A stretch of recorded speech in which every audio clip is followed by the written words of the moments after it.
Boiled రైసే కనుక okay అంటూ కేంద్ర మంత్రితో సీఎం రేవంత్ రెడ్డి, మంత్రి ఉత్తమ్ కుమార్ రెడ్డి భేటీ. కాంగ్రెస్ ఎంపీలకు చివాట్లు.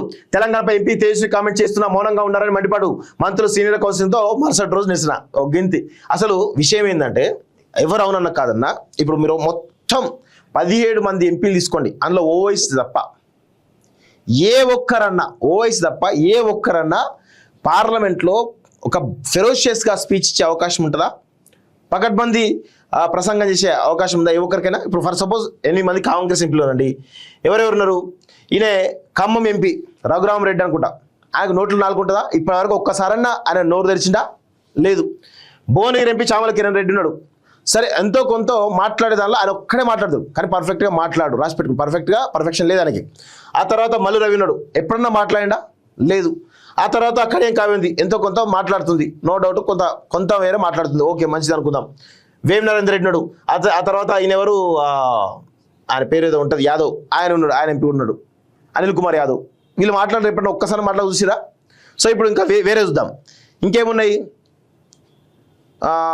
నాగర్ కర్నూలు ఎంపీ అయిపోయింది. నల్గొండ ఎంపీ ఆయన వేరు జానారెడ్డి కొడుకున్నాడు. అసలు ఆయన ఎప్పుడన్నా పార్లమెంట్లో మాట్లాడిండా? లేదు. మరి ఇంకెవరు మాట్లాడతారు? ఎవరన్నా మాట్లాడే ఒక్కరన్నా కనబడుతుందా మీకు? మహబాద్ ఎంపీ బలరాం నాయక్ అసలే మాట్లాడాడు. పెద్దపల్లి ఎంపీ వంశీ ఆయన చదువుకున్నాడు అనుకుంటే ఆయన కూడా అసలే మాట్లాడాడు. ఎవరు మాట్లాడతారు ఇలా?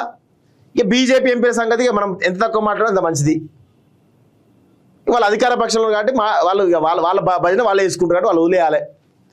అంతో కొంత మాట్లాడే ఓవైసీనే అవకాశం ఇస్తే ఒకటే మాట్లాడాలి తప్ప ఎవరికి కూడా కనీసం నోట్లు 4 కూడా ఉండదు.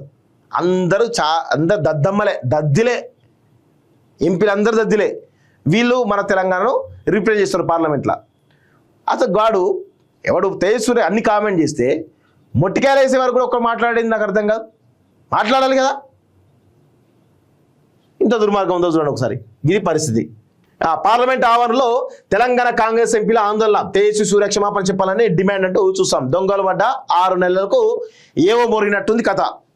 పార్లమెంట్లో మీరుంటారు, పార్లమెంట్లో బీజేపీ ఎంపీలు ఉంటారు, మీరుంటారు, ఎంఐఎం ఎంపీ ఉంటారు. అయినప్పటికీ కూడా తేజస్వి సూర్య తెలంగాణ విభజనను పాకిస్తాన్ విభజనతో పోల్చినప్పుడు మీరు అప్పుడే మాట్లాడాల్సింది పోయి ఈరోజు ఇంకా మీరు నెక్స్ట్ డే మాట్లాడుతా అంటే ఎట్లా? అప్పుడే దేశం తెలియాలి కదా, గల్లాబట్టి అడగాల పార్లమెంట్లో, తప్పేమున్నది? ఇప్పుడు వచ్చి మీరు చేస్తారు చూడండి, ఎంత వీళ్ళ పేపర్ కదా, వీళ్ళ పేపర్ కాబట్టి మంచిగా నీట్గా ఇగో ఈయన ఎంపీ ఎవరైనా ఆయన పేరు ఏదో ఉంటుంది, ఆయన పేరు గుర్తు వంశీ, ఆయన పేరు పెట్టి మంచి ఫోటో పెట్టి చేస్తున్నారు. వీళ్ళందరికీ చిన్న ఫోటోలు పెట్టి చేస్తున్నారు. సో ఎంపీలతో కలిసి ఆందోళనలో పాల్గొన్న మంత్రి వివేక్ వెంకటస్వామి అట, అబ్బు తెలంగాణపై తేజస్వి చేసిన వ్యాఖ్యలను రికార్డులోంచి తొలగించాలని స్పీకర్కి విజ్ఞప్తి అంటూ చూస్తున్నారు. ఎందుకు తొలగించాలి?